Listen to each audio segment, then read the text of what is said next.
Y ahí sí. Cuando quieras nomás comienza, Javier. Ya. El tema me tocó cefalea, cuadro frecuente de consulta en tanto atención primaria como especialidad y los servicios de urgencia. Epidemiología está entre las 10 causas frecuentes de consulta en la atención primaria. El 90% de la población ha sufrido alguna vez esta patología y de esto el 12% sufre una cefalea recurrente, principalmente en mujeres. Se sabe también que la cefalea más frecuente es la cefalea tensional, pero no es la cefalea que más consulta. Un 4 o un 5% padecen de una cefalea crónica, que consiste en sufrir cefalea más de 15 días al mes. Gran porcentaje de esto es por abuso de medicamentos y no evitar consultar al médico.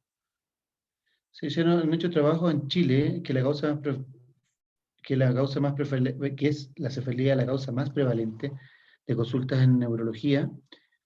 El 38% de la primera consulta en servicio de neurología, ya en el Hospital Guillermo Gran Benavente en Concepción, un trabajo publicado en 2004 en el Congreso de Neurología. ¿Qué estructuras son dolorosas? No todo dentro de la cabeza duele. Son sensibles la piel, subcutáneo, las fascias, los músculos, los vasos sanguíneos, la mucosa nasal y de los senos. Estructuras orodentales, el oído, los nervios cervicales del 1 al 3. Y a nivel intracraneal, los pares craneales 2, 3, 5, 6, 9 y 10. Vasos cercanos que están en polígono Willy. Y los arterias que están en la dura madre y alguna parte de la dura madre. Es insensible el cráneo, lo que es sensible el periósteo del cráneo. Intracraneal parénquima cerebral es completamente insensible. La pía madre, la aracnoide y parte de la dura madre, que está más hacia el interior, no es sensible. Y tampoco el plexo coroideo con el apéndice. Hay que tener el concepto de algia facial, que es el dolor por debajo del supercilio, llegando al mentón, y de cefalea es por sobre el supercilio, llegando hasta el occipucio. La distribución de la sensitiva, principalmente por sobre el tentorio, está dado a través del quinto par, y por debajo por los pares 9, 10 y las primeras 3 raíces cervicales. Para entender esto, es decir que, por ejemplo, un dolor a nivel del tentorio, un proceso infiltrativo a nivel del tentorio, generaría un dolor a nivel frontal. La localización, ¿cierto? Puede ser uni o bilateral, ¿ya? Lo cual puede ser partir unilateral y hacerse bilateral. Y que tener claro que el concepto de la migraña, en el cual solamente un 30% de esta puede ser bilateral. Lo más frecuente es que sea unilateral un 70%. ¿Cómo se dirige una anamnesis en una cefalea? Siempre preguntar por la edad, los antecedentes familiares, antecedentes de un trauma reciente. Localización de la cefalea, ¿qué tipo de cefalea? Quemante, opresiva, pulsátil. ¿Dónde se irradia el dolor? ¿Dónde comienza y dónde se irradia? ¿Qué intensidad? ¿Cuánto dura? La frecuencia, ¿no es cierto? El predominio, ¿tiene alguna hora de aparición? Síntomas signos asociados, factores precipitantes y agravantes, fármacos usados y la respuesta que ha tenido cada uno, y si hay elementos de abuso, cuando se ocupa más de 10 ergóticos y más de 15 días triptaniaine.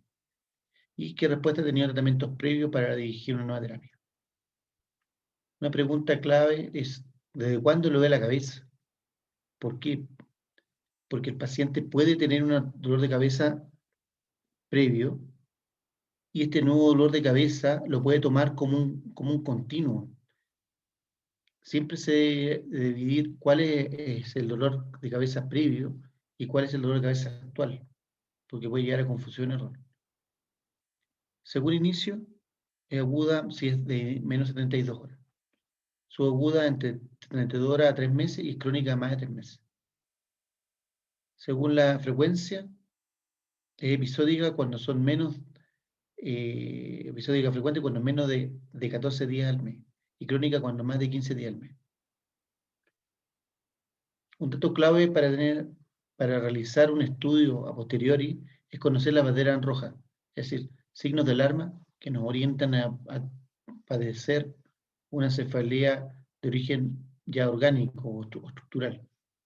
Estos pueden aparecer muchas veces y no siempre se va a encontrar el foco generativo. Bandera roja, tenemos antecedentes de enfermedad sistémica conocida, fiebre asociada a cefalea, un inicio súbito, cefalea en trueno, tener una cefalea iniciado de novo, sobre los 50 años, o una cefalea de novo, en el cual tenía, como le dije previamente, un tipo de cefalea, y aquí aparece posteriormente un nuevo. Un cambio de patrón es su cefalea habitual. ¿Ya? Una cefalea postural, está relacionada principalmente por hipotensión líquido cefalorraquídeo, es decir, las cefaleas posturales mejoran en decúbito y aumenta con bivegetación. Una cefalea no alternante, ¿ya? Excepto cefalea en racimo, migraña paroxística, que son cefaleas primarias. Las cefaleas que interrumpen el sueño, que sean refractarias a una terapia habitual, por Valsalva, que asociada a un dolor ocular persistente, descartar glaucoma de ángulo cerrado, neuritis óptica, cefalea asociada a focalidad neurológica, con el signo de irradiación meningia o un Horner, o a crisis epilépticas recientes, aparición de embarazo o en el embarazo puerperio. Generalmente el embarazo puerperio son periodos en el cual las cefaleas disminuyen por una estabilización hormonal, propio de ese periodo. Cefalea en edades extremas, postraumática reciente o intoxicación por monóxido de carbono. El examen físico tiene que ser dirigido y siempre realizar el examen neurológico completo, más un fondo de ojo, tomar presión arterial y el pulso, ocultar soplos, ¿no es cierto? Palpar la zona dolorosa, arteria temporal, articulación temporomandibular, el cuello, los hombros, emergencia de los nervios sensitivos craneales y cervicales, palpar la columna. ¿Qué elemento orienta a un cuadro benigno? Tener una edad menos de 50 años, tener características típicas de la cefalea primaria y que no haya cambios. Historia de un dolor, que la historia de dolor de cabeza ha sido siempre similar, sin hallazgo al examen neurológico, sin cambio de patrón, sin comorbilidad de alto riesgo, sin hallazgo preocupante en la historia o el examen clínico. Por Karlaska. Entonces, se ha llegado a consenso, y el último consenso hecho por la Cefalalgia, la Sociedad Internacional de Cefalea. Ha tomado los protocolos de criterios diagnósticos y tratamiento para las distintas cefaleas. Y la dividió en cefaleas primarias, sin un factor causal intracraniano sistémico identificable. Cefalea secundaria, donde se identifica un factor.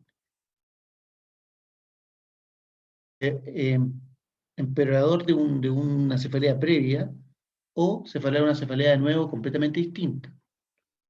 Y los otros son las neuralgias faciales, como dijo, las algias faciales, previamente.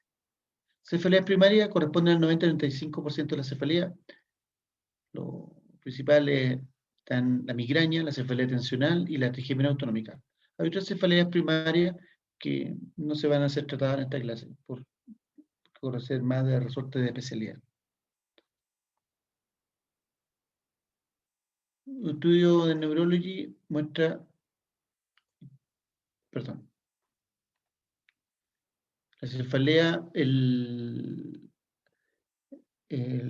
son primarias aproximadamente un 72%, vimos en la IHS que es sobre el 90%, lo cual, y las secundarias generalmente son un 12%, ¿ya? En un estudio de 395 pacientes. Y de esta cefalea primaria, el grupo 1, la migraña, y el otro, grupo 2, más frecuente, es tener tensión migraña. Trigémina autonómica un 2,5%, y otro grupo un 5,9%. Cabe recordar lo que dije previamente, las cefaleas tensionales son las más frecuentes, pero las que menos consultan. Entonces son subdiagnosticadas. Considerando que considerando, que la cefalea tensional, por muchos investigadores relatan que es un tipo de migraña más leve, y que la migraña y la cefalea tensional serían un continuum, sino que sería un solo tipo. Prevalencia de los tipos de cefalea, la cefalea con una tensión episódica es la más frecuente, y la sigue la cefalea por frío, la migraña por aura, migraña sin aura, y cefalea tipo tensión crónica. Migraña. La migraña es un trastorno neurológico más frecuente de la consulta de atención primaria. Comienza a edad en la infancia, ya aproximadamente los 6 años de edad. ¿Ya? Es raro verlo en etapa preescolar.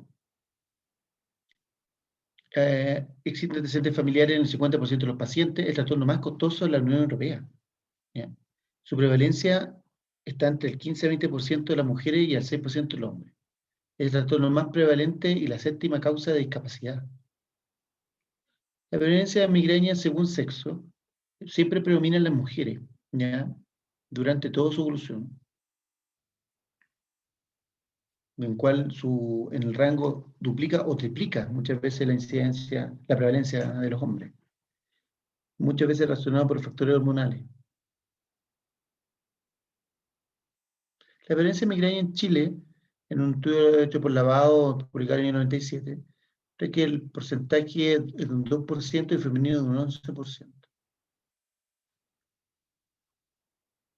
Y que los días perdidos anuales son aproximadamente 9 días en el hombre y 9,7 días en la mujer. Cabe considerar que en esa época la masa de mujeres en actividad laboral era menor.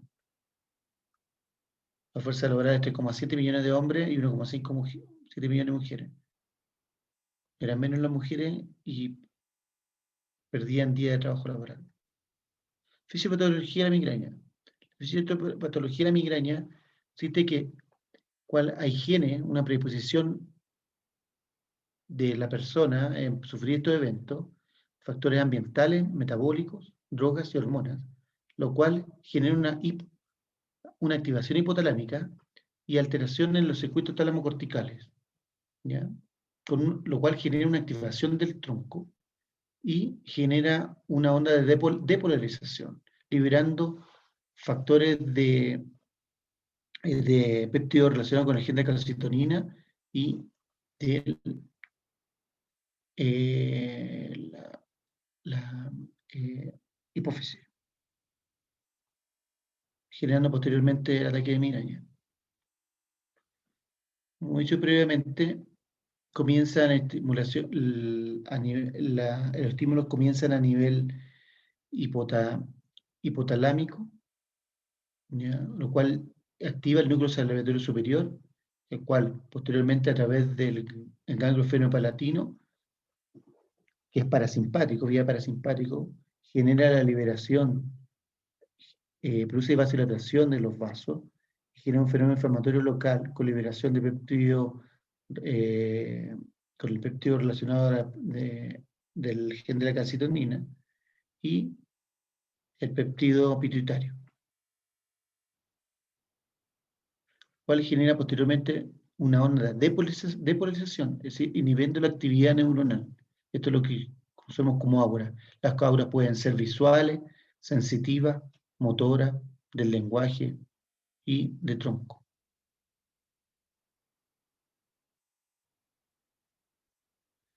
Posteriormente, una vez alcanzada este fenómeno de aceleración, se genera una activación por vía retrógrada, ¿sí? Hasta el núcleo del trigémino, ¿ya? El ganglio trigeminal y posteriormente al complejo trigeminal cervical, lo cual deriva a una estimulación finalizando en el tálamo, lo cual posteriormente activa áreas cerebrales y nosotros nos hacemos conscientes de esta activación generando lo que nosotros llamamos el dolor. ¿Cuáles son las fases clínicas de un ataque migraña? Existe un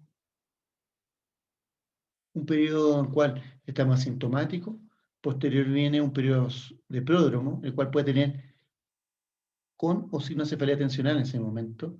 Cuando aumenta en ese pródromo ansias de comer, cansancio, bostezo, aumenta la percepción de los estímulos luminosos, auditivos y de olor, y se produce un fenómeno de tensión hídrica. Posteriormente comienza el aura que ya escribimos, y lo cual nos lleva a la cefalea como tal. El aura puede estar antes de la ataque de migraña, durante, o incluso está escrito que puede estar después, pero generalmente está previo al ataque, la cefalea como tal. En el episodio de cefalea como tal se producen náuseas, disminución del apetito, después posteriormente vómitos, ¿no es cierto? Se pone somnoliento el paciente y pues disminuye estos episodios de dolor durante el sueño profundo. Lo característico de la migraña y que lo hace categórico es la fotofobia, la fonofobia y la homofobia. Posteriormente, terminado el ataque de cefalea, genera un estado en cual se llama resaca y que aumenta la tolerancia gástrica, puede variar, ¿no es cierto? El ciclo de sueño de vigilia puede aumentar o disminuir, pero sí aumenta los periodos de diuresis, cual en el periodo de resaca genera las molestias habituales de post-migraña. ¿Qué factores son desencadenantes de la migraña? La dieta en el alcohol, ¿no es cierto? Los alimentos ricos en glutamato, cafeína, nueces, en los periodos hormonales, ¿no es cierto? Como la menstruación, la ovulación, estímulos sensoriales, y estrés y cambio en el ambiente, como los viajes, una altitud. Estos factores desencadenantes están previo al inicio de la migraña y después muchas veces al estar bajo este estado, frente a estos estados, su exposición genera la, la generación de un episodio migrañoso. Entonces, frente a todo paciente migrañoso, hay que preguntar qué se había expuesto previamente, por lo cual después se puede intervenir a futuro y sacar este factor desencadenante o perpetuador de la migraña.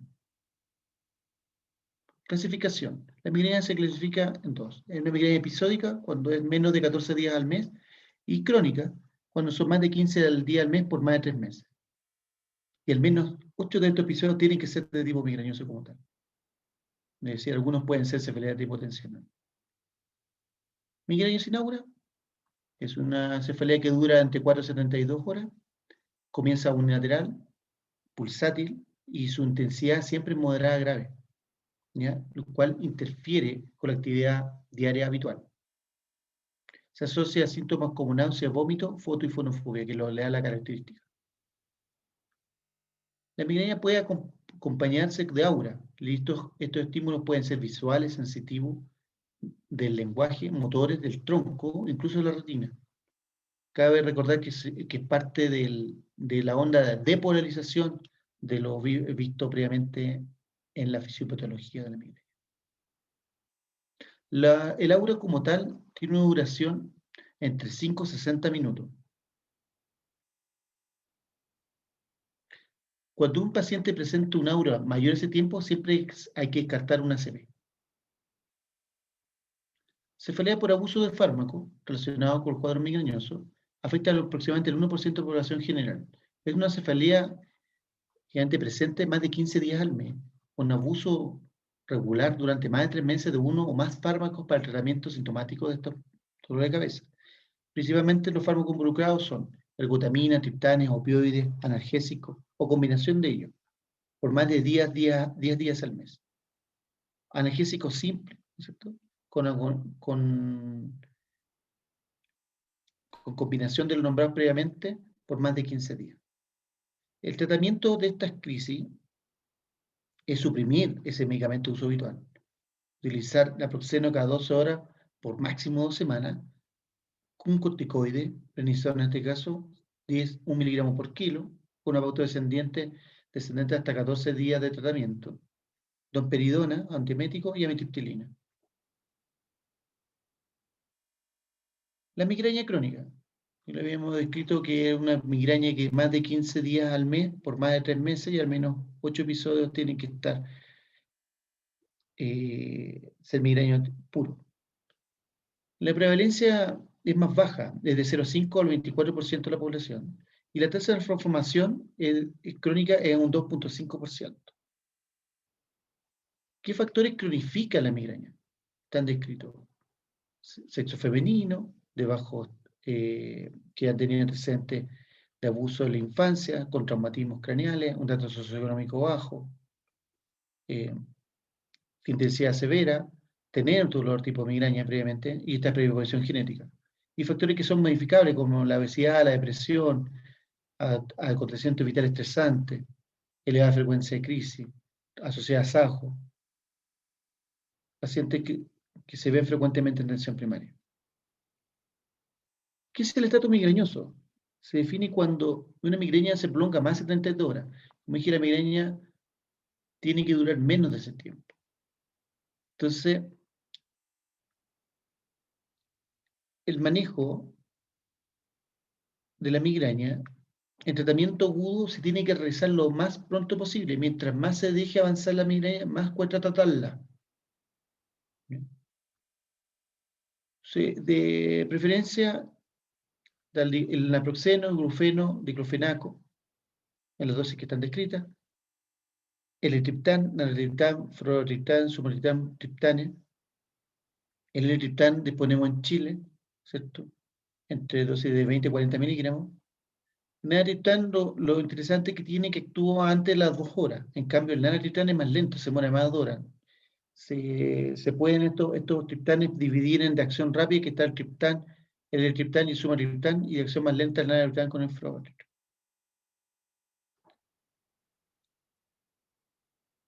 Cuando no responde uno de estos medicamentos, es ideal cambiarlo por otro triptán, ¿ya? Pero idealmente cambiarlo después de de un segundo fracaso con el mismo. Es decir, ocupa el triptán, no le sirvió, lo vuelve a repetir, no vuelve a servir, ya no lo ocupa más. Cabe recordar que no debe pasar más de 10 días al mes. ¿Cómo se maneja un estatus migrañoso? Primero, con una consulta frecuente en los servicios de urgencia. Descartar signos de alarma o cefalea secundaria, obviamente. Obviamente no se puede usar los triptanes en patologías vasculares si está cursando una CB o una hipertensión, ¿cierto?, descontrolada, o una migraña hemipléjica, o así, porque el ergótico es un agonista 5-HT1 que genera vasoconstricción. Entonces, si tiene una CB, es un flaco favor. Evitar los AINES en el paciente, que el paciente tiene un sangrado intestinal, y metamisol en el caso de hipotensión arterial. Y evitar, obviamente, el uso de hospitalización. ¿Cómo se maneja? Hidratar al paciente. Idealmente 2000 ml, más un AINE. En este caso, lo que han demostrado eficacia es el clorxidratolicina, el diclofenaco intramuscular, ketorolaco endovenoso, metamisol, vigilando los riesgos de hipotensión, un antiemético, que se puede usar la metoclopramida o la chlorpromazina, un triptán, pero ese triptán no tiene que ser oral, idealmente subcutáneo. El sumatriptán subcutáneo en Chile no hay, pero se puede encargar, ¿ya?, de compra de farmacia a nivel externo, internacional. Un corticoide puede ser la dexametasona, metilprednisolona o la prednisona oral. En caso de refractario, pero con bajo nivel de evidencia, está el uso de ácido valproico y la infiltración suboccipital.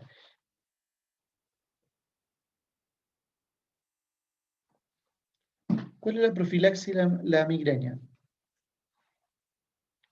Idealmente, cuando un paciente sufre más de 4 episodios de migrañas al mes, realmente, si estos son más de 12 horas de duración, se recomienda usar una profilaxis migraña.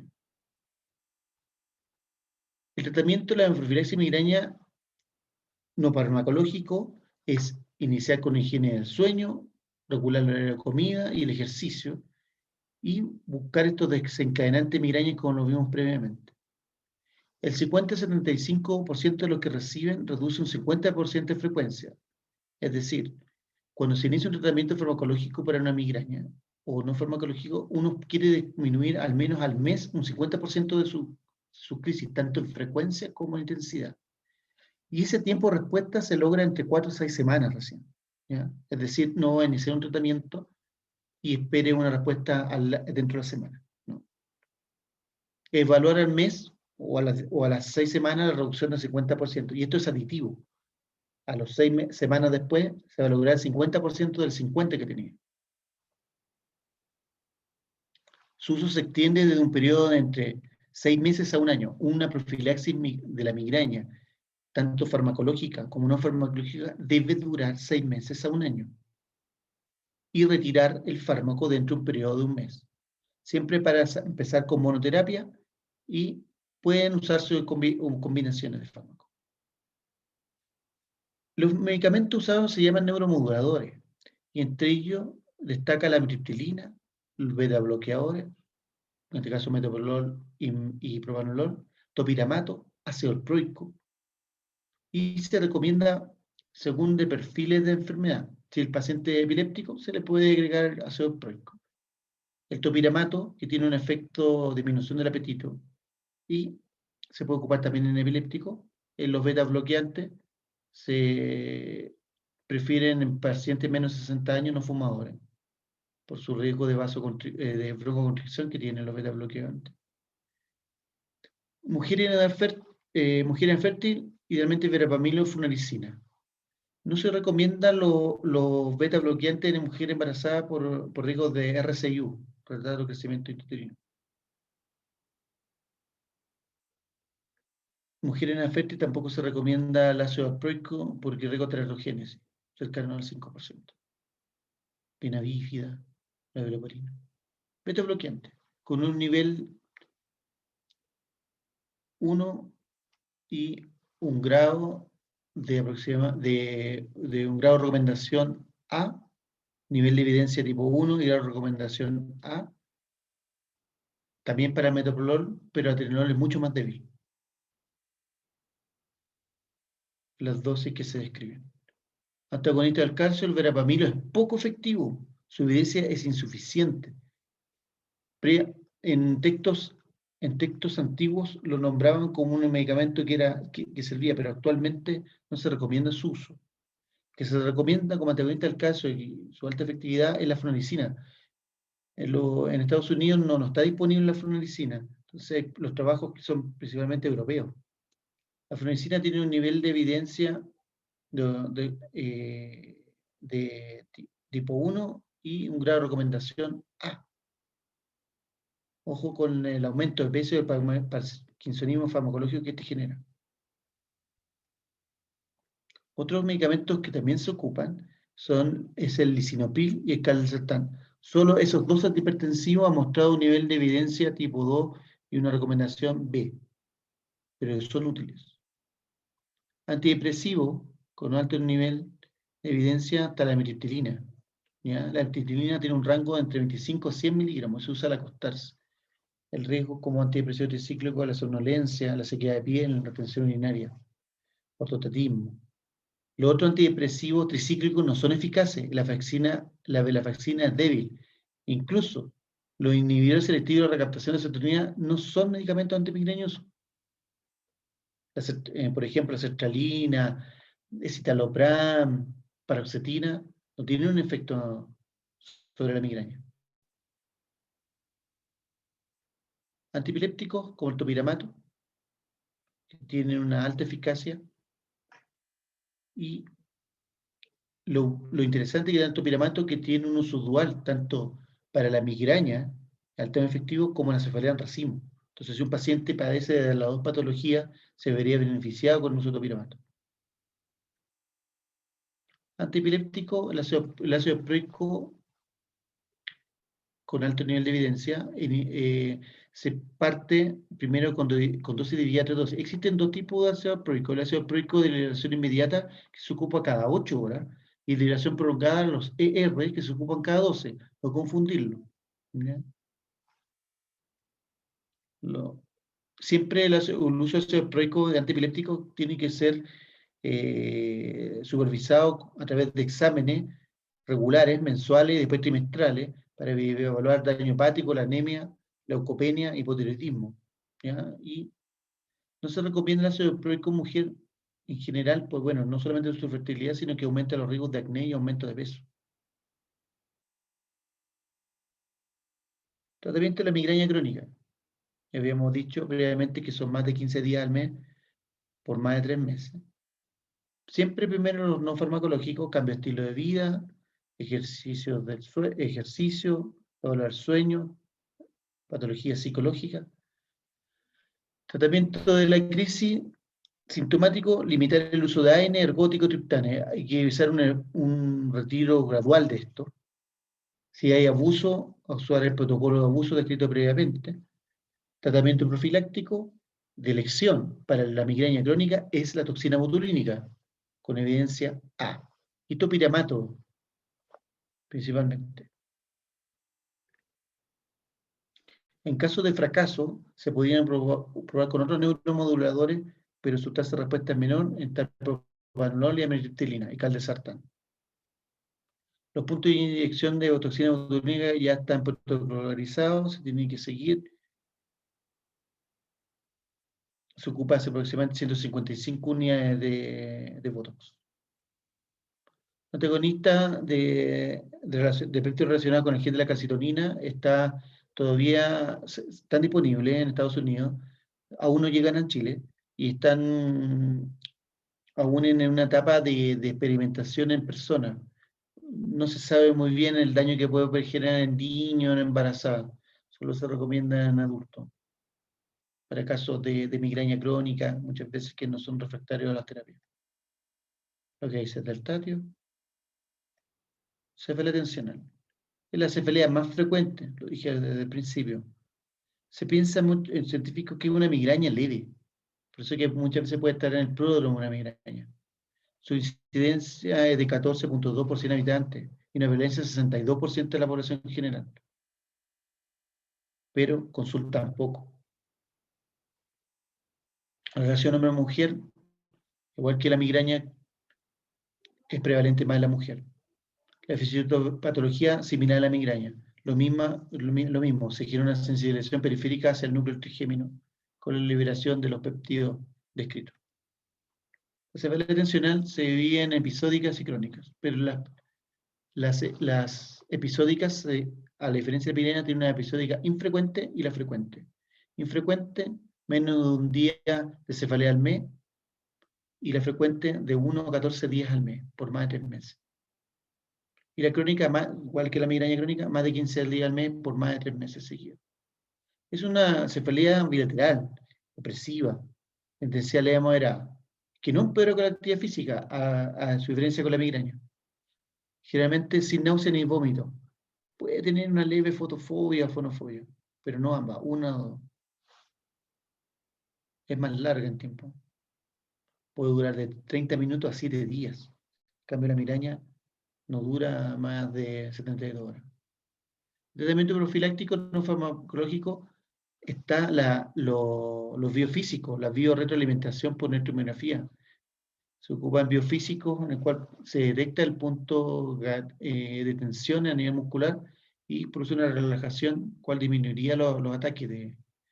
Entonces se ve la fisioterapia o kinesioterapia, ejercicio físico con evidencia y un grado de recomendación aceptable. ¿Ya? Y la terapia conductivo-conductual no sirve. La amitriptilina se ocupa en estos casos, mirtazapina,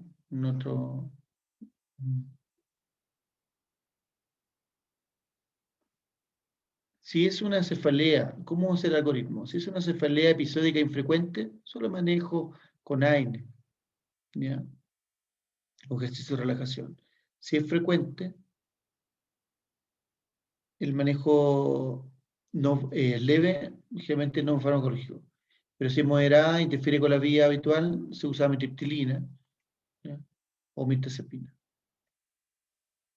Cefalea trigéminos vasculares. Cefalea trigéminos vasculares, según la IHS, están las cefaleas en racimo, la de migraña paroxística, el ZUNC, que es la cefalea neuralgiforme unilateral de breve duración, la migraña continua y algunos tipos de cefalea trigémino probables. La cefalea trigémino autonómica, hablemos de cefalea en racimo, Esta, a diferencia de la migraña, es más frecuente en el hombre, en el cual está entre un 2 a 3 en relación a 1. Su promedio es un hombre de entre 30 años, pero el rango va entre 20 a 50 años. Su prevalencia, 74 por 100.000 habitantes. Perdón, 12.4 por 100.000 habitantes. Hereditaria a un 5% de los casos. Cefalea en racimo. Al menos 5 episodios tienen que cumplir esta característica. El dolor es casi exclusivamente unilateral y no alternante, de intensidad grave, muy grave, lo cual genera que el paciente un grado de inquietud, se mueve el paciente. En cambio, con la migraña, el paciente quiere estar en reposo, durmiendo, este paciente está inquieto. Obviamente, este dolor se localiza en la región orbitaria, suborbitaria o temporal. Su duración entre 15 a 180 minutos. Y cumple las siguientes características. O sea, como es la cefalea en racimo se produce por una hiperactividad parasimpática del hipotálamo posterior. Se pensaba previamente que había una hipofunción simpática, pero no, es una hiperactividad parasimpática. Genera una hiperemia, como un ojo rojo, con lagrimeo, con congestión nasal, en cual aparece en rinorrea, el párpado se dematiza, se hincha, con sudoración frontal y facial. Puede estar uno de los siguientes, no es necesario que estén todos. El paciente, como dije previamente, está inquieto, agitado. La frecuencia es muy variable, entre una vez al día o cada 2 días, hasta 8 veces en un solo día. Se llama cefalea en racimo porque cada episodio es como un gajo de una uva y tiende a dar agrupadas, o sea, muchos gajos seguidos, muchos días seguidos por una semana, o unas semanas o un mes, después pasa un periodo sin dolor por semana o meses y después reaparece un periodo de actividad frecuente. Por eso se llama cefalea en racimo. También llamada cefalea de Horton, cluster. La clasificación, ¿cierto? Una cefalea episódica de entre 7 días a un año y la crónica, cuando lleva más de un año con una cefalea y con periodo libre menos de 3 meses. Y en la episódica puede pasar tiempo libre, más de 3 meses. Por eso esto le da características a cefalea en racimo. Episodios cortos por un tiempo en el cual pasa un periodo libre y al más de 3 meses después reaparece otro episodio, como racimos de uva. La fisiopatología similar a la migraña, ¿ya? Con estímulos también visuales que generan, por eso que tiene un predominio en la noche de la cefalea del racimo. Estos estímulos se asocian a una disminución de la producción de melatonina. Y ustedes si revisan este cuadro es muy similar al evaluado en la migraña.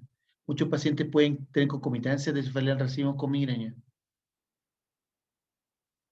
El tratamiento de cefalea del racimo es un tratamiento no farmacológico, como descrito previamente en las cefaleas previas. Suspender el consumo de alcohol y tabaco y farmacoveadores, que puede ser desencadenante de crisis, y evitar la exposición a altitud y dormir siesta. Tratamiento, si bien agudo, y un tratamiento también profiláctico. Tratamiento agudo para cefalea en racimo, sumatriptán subcutáneo. Oxígeno, que se usa mascarilla en alto flujo, es decir, mascarilla con reservorio, a 7 a 12 litros por minuto, por 15 a 45 minutos. Y otro, únicamente que se puede usar lidocaína al 4 a 10% nasal, que no se dispone en estos momentos.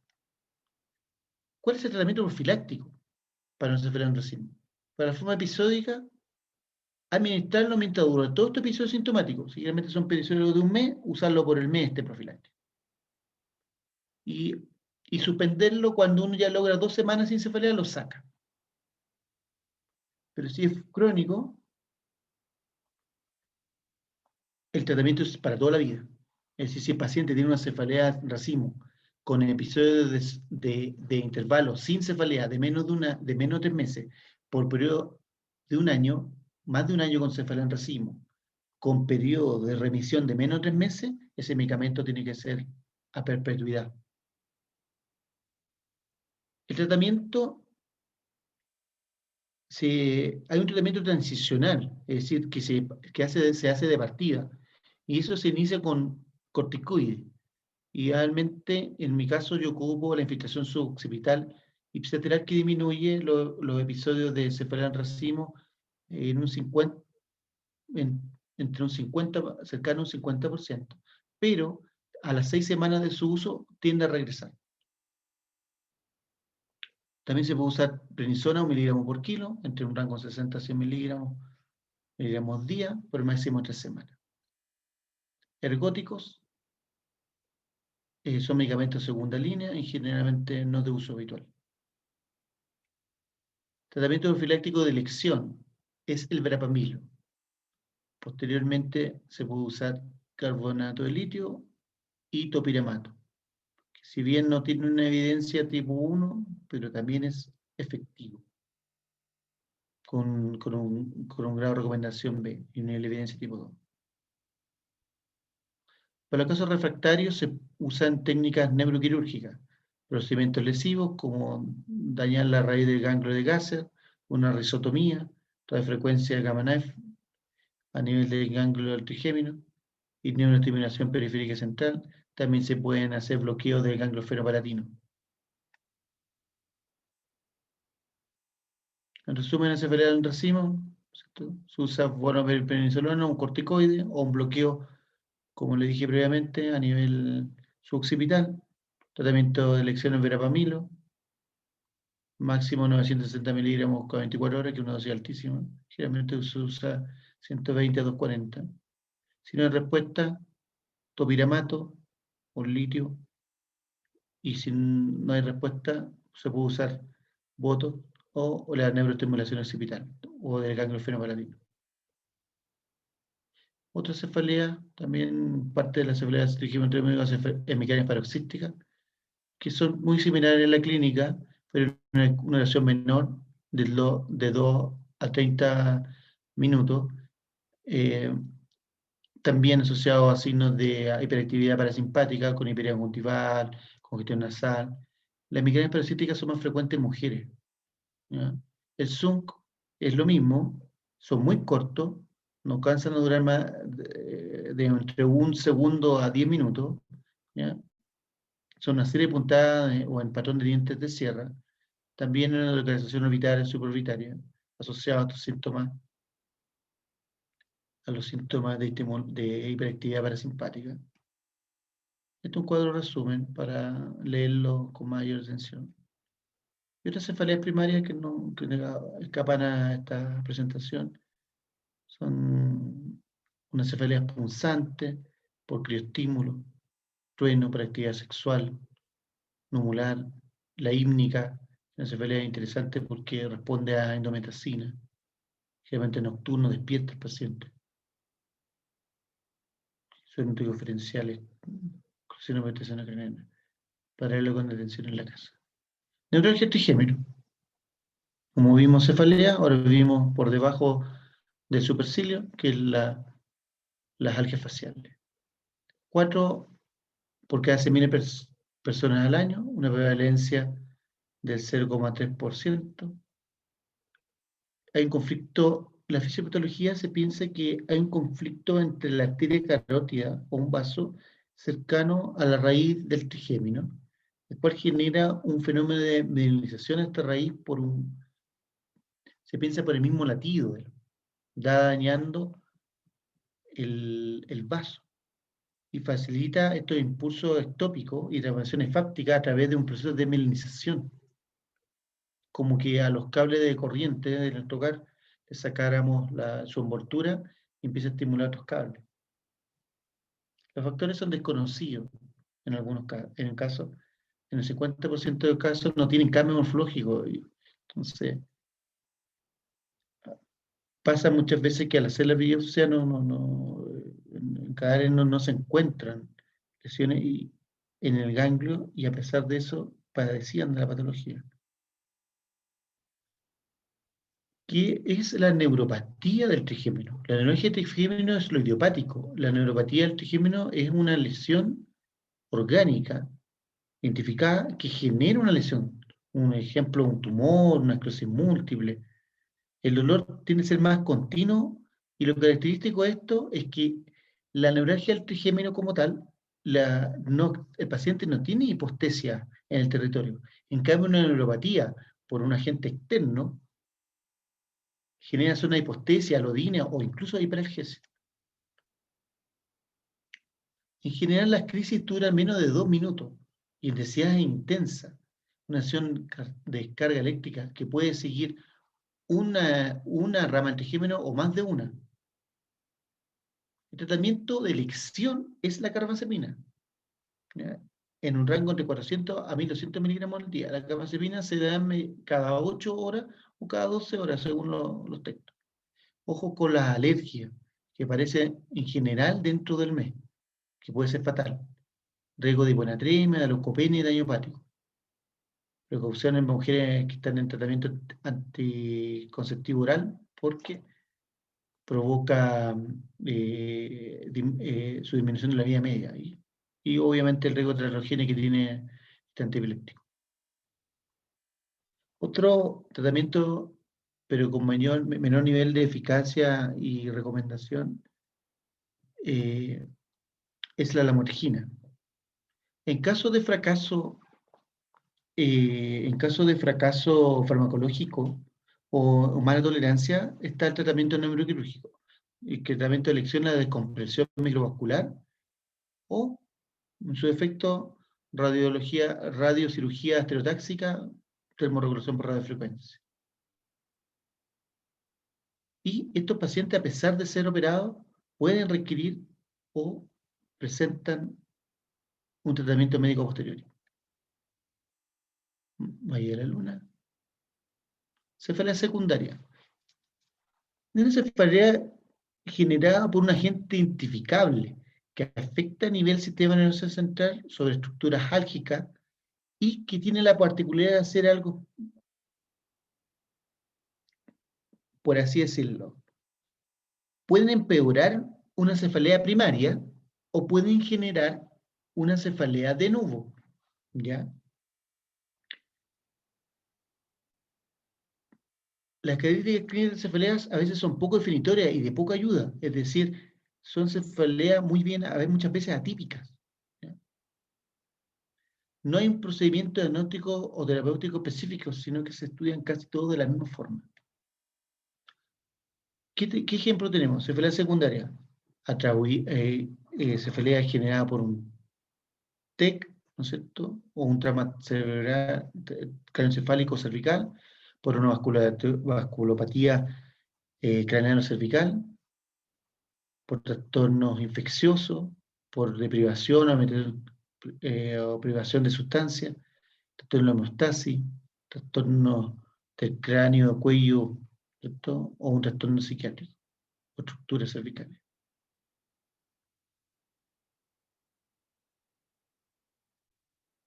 Dejaré la otra, no es lo mismo. Cefalea, diagnósticos diferenciales de cefalea secundaria. Criterio diagnóstico de cefalea secundaria. Se ha notificado otro trastorno que causa cefalea, si el paciente tiene una cefalea primaria, descartar, o sea, diagnosticado hay un nuevo patrón de cefalea y se hizo un estudio y se comentó este causante. Este causante queda demostrado por la siguiente característica: la aparición de cefalea guarda una relación temporal con el inicio del presunto trastorno causal, es decir, previamente una cefalea primaria y después de identificación o el tiempo de identificación es concordante con este nuevo tipo de cefalea. Hay una relación de temporalidad. La cefalea ha empeorado, como dije previamente, la cefalea primaria, y cuando se saca este causante de cefalea secundaria, esta noxa mejoraría su cefalea. Se identifica, se saca y mejora.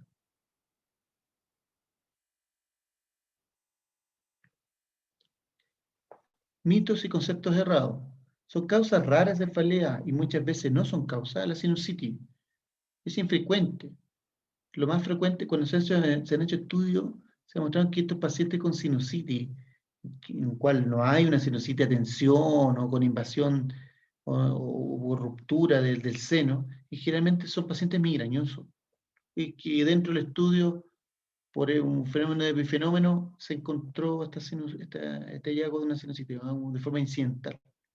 Los vicios de refracción generan cefalea tipo tensional, y muchas veces cuando se corrige el vicio de refracción no mejora el dolor de cabeza. La hipertensión arterial, se han hecho estudios que pacientes presentan hipertensión arterial y muchas veces no tienen cefalea. Incluso muchas veces tienen cefalea y no tienen la presión alta. No es. La cefalea, única cefalea que se relaciona con una hipertensión es cuando la presión supera los 220 con 120, pero eso es una emergencia hipertensiva. ¿Ya? ¿Cómo evaluar un paciente con cefalea sin antecedente de trauma? ¿Por qué? Porque el trauma lo van a ver, el TEC lo van a ver con la especialidad de neurocirugía. Es una anamnesis, ¿no es cierto? Partimos arriba, una separación, descartar una cefalea secundaria. No encontramos una cefalea primaria, si encontramos unilateral, descartar unilateral exclusiva, que no mejore, que no sea alternante, descartar cefalea trigémino autonómica. Si es bilateral, en este caso tenemos una cefalea tipo migraña o tipo tensional. Este cuadro se resume principalmente en esto. ¿Qué poner importancia de un dolor de cabeza? Es cuando se cefalea en trueno, es decir, cuando el dolor alcanza su máxima intensidad en segundos. Lo que hay que descartar ahí siempre es la hemorragia subaracnoidea y los síndromes de vasoconstricción cerebral reversible. Cefalea en trueno, tenemos un TAC con y sin contraste tomado en un servicio de urgencia. Están tomando en un servicio de urgencia y lo que viene es descartar la hemorragia subaracnoidea. Si nos encontramos con una hemorragia subaracnoidea, dirán inmediatamente neurología y neurocirugía. Hospitalizar, obviamente, al paciente. Si no lo encontramos, le hacemos una punción lumbar. Si esta sale positiva, manejo con la especialidad, neurología y neurocirugía. Si sale negativa, descartar, hospitalizarlo, obviamente, realizar una angioresonancia cerebral con protocolo arterial y venoso, descartar principalmente trombosis venosa cerebral, disección de arterias cervicales, infarto hipoficiario y síndrome de vasoconstricción cerebral reversible. El síndrome de vasoconstricción cerebral reversible es un cuadro visto por distintas especialidades, reumatólogo, medicina interna. Consiste de causa no precisa, fenómenos de vasoconstricción de arterias cerebrales que pueden generar distintos fenómenos. Infarto, hemorragia incluso subaracnoidea. Son espasmos autolimitados y que son interrecurrentes y generan episodios de cefalea de trueno de forma intermitente. Caso de cefalea en trueno, para revisarlo con mayor atención. Nos vimos. Pero el paciente llega al servicio de urgencia sin cefalea en trueno, pero con signos de meningoencefalitis, ¿no es cierto? ¿De qué paciente estamos hablando? Con un paciente con un riesgo de una lesión intracraneal, inmunocomprometido, primoconvulsión, edema de papila, con conciencia. Además de eso, si lo encontramos positivo, le tomamos un escáner, administramos desamentazonas de antibióticos y lo derivamos a la especialidad. Si el escáner sale normal, le hacemos hemocultivo, la punción lumbar y lo manejamos con un cuadro de meningitis, pero si el líquido sale normal, resonancia caudolina y queda hospitalizado. Pero el paciente no tiene signos de meningoencefalitis, pero presenta bandera roja o focalización, edema papilas, convulsiones, aumenta la presión. Le hacemos resonancia, se hospitaliza, se toma resonancia. En caso de no poder tomar resonancia, se realiza un tánico contraste. Descartar, obviamente, patologías que generan dolor de cabeza, como un glaucoma de ángulo cerrado, una energía trigémina, una neurotis óptica, artritis temporal. Si estas, al descartarlo, no encontramos con nuestra patología, ya tenemos claro el diagnóstico. Pero si sale negativa, sería una nueva cefalea primaria o una exacerbación de su cefalea primaria. Importante siempre realizar el calendario de las migrañas, porque eso nos sirve para seguir